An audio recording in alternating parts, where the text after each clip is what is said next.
Hi, this is Mark. Is divination evil?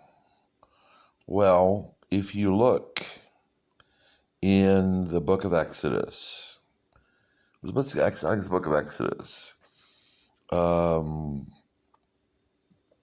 Joshua uses divination.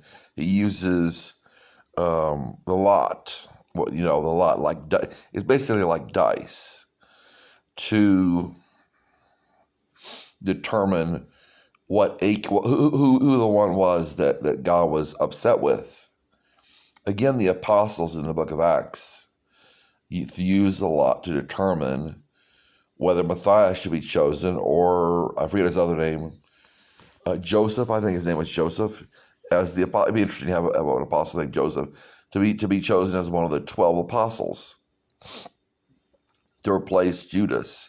That does not mean that there are only 12 apostles and there only will ever be 12 apostles. There are more than 12 apostles. But again, you have it in Exodus, and also in Exodus or Leviticus, you have the Urim and the Thummim, and they are used to determine things for the priests. It was in the priests. They were in the priests' breastplate, breastplate, or in the priest's tunic.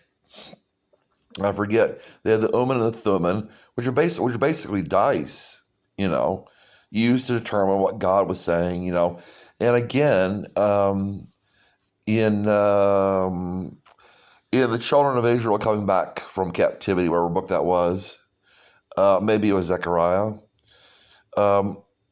The men would go before the priest to determine whether they were of the tribe of Levi, and whether they were priests or just Levites. So divination is not evil. It's biblical beyond that, as is astrology. So you have to determine on your own. In astrology, or in Genesis 1:14, it talks about astrology, how the stars in the sky, the lights in the sky are signs, and for seasons, and for days, and for years. We know how they're for days. We know how they're for years. We should. So you need to think yourself. It has to be right in your eyes. You can ask God what is acceptable and what is not. You don't want to talk to the dead. You don't want to do witchcraft, but just ask